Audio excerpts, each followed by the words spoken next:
Okay, I'm still at Pink 22. I'm still here with Adam Griffiths of PeopleCert. Welcome.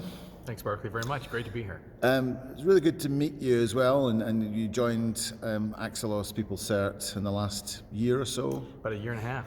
Yeah, and what are sort of things that you've been doing before that, Adam? And just to sort of give people a sense of where you come from. Sure. Prior to joining Axelos, I was a service management trainer for a number of years. And obviously the training industry got completely rocked by COVID-19. And so that obviously impacted what I was doing at the time. And an opportunity serendipitously arose, and here I am. Great stuff. And I know you've been involved in the more recent publications, and it'd be good to get a quick summary sketch of those. So there's the sustainability one and the cloud one. What sort of things are in those publications? Sure. So both of them, if we categorize them as extension modules, both of them kind of fit a particular mold, and that is that they are a use case based approach for practical application of ITIL concepts. Frequently, as a trainer, when I would work with foundation candidates, in many cases, the question of how would invariably come up. And so the extension modules are a really great way to answer that, taking a particular topic, or two topics in this case, sustainability and digital and IT, and acquiring and managing cloud services, and utilizing ITIL concepts to really create practical application for both. With sustainability and digital and IT, we use the continual improvement model as the basis for organizing the publication, and of course then therefore the course and the certification. With acquiring and managing cloud services, it's the customer journey, or what we now call the cloud consumer journey in that context, from drive stakeholder value. Excellent. So on the sustainability one, briefly, that is covering much more than just what we've been talking about sustainability for a while, i.e. green or environmental issues. It's Right. much broader than that. I told a story yesterday as I was presenting on that topic, and it was really early on. I had not quite joined Axelos, and I received an invite to an alpha training, and I saw that the topic was sustainability, and my initial reaction was, oh great, green IT. And I was right, but I was way more wrong than I was right, finding out that this is not just about the environmental impact, but it was also about the financial consequences and the social concerns. So really understanding it from that triple bottom line perspective. So it is a much larger topic than I think most people initially give it credit for. And all about, just being good people, really, isn't it? And being fair. And yeah, as an organization, being a good global citizen.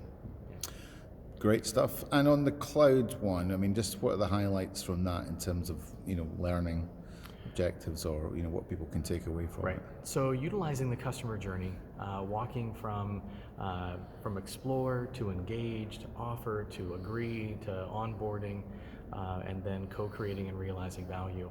We really, of course, talk about what you would think we would tend to talk about, and that is the onboarding of cloud services and the utilization of cloud services and the ongoing management of cloud services. But one of my favorite parts of that particular core guidance is the element of cloud strategy and developing business cases, because so many organizations have really gone through a number of risks or realizations that what they had intended is not what they have yet to achieve, because of the fact that there wasn't a lot of requirements gathering, there wasn't a lot of use case understanding. There was simply I'm going to produce my procurement card and I'm going to buy those services without really giving it due diligence up front. So the idea of defining and refining an ongoing cloud strategy, I think, is a really important topic.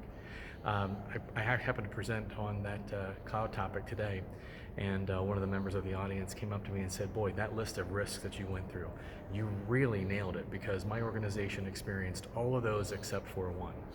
My reaction immediately was, well, thank you for validating the content. Sorry we couldn't get it in your hands a little bit sooner, though, so you could have avoided some of those.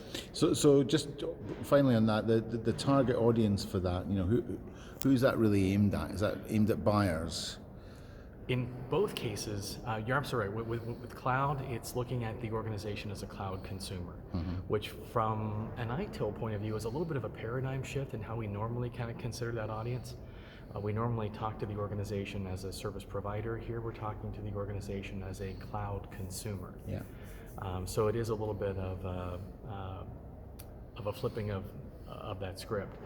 In the cases of both extension modules, it's interesting how we have positioned those, because we don't have any prerequisites for them.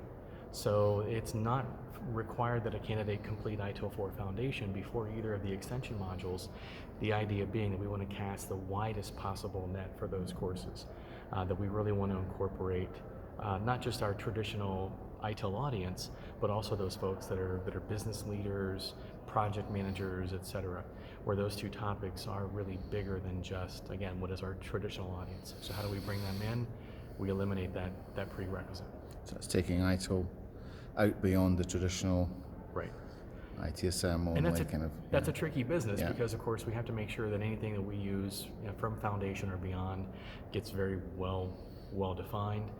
And maybe there's even what I would hope a little bit of an intention of, if we are attracting, say, the non-traditional ITIL audience, the realization that, hey, this is a great solution for my organization to embrace and utilize cloud services, an interesting framework that gives me a solution for that. What else can this framework do for me? So maybe some degree of crossover is possible there as well.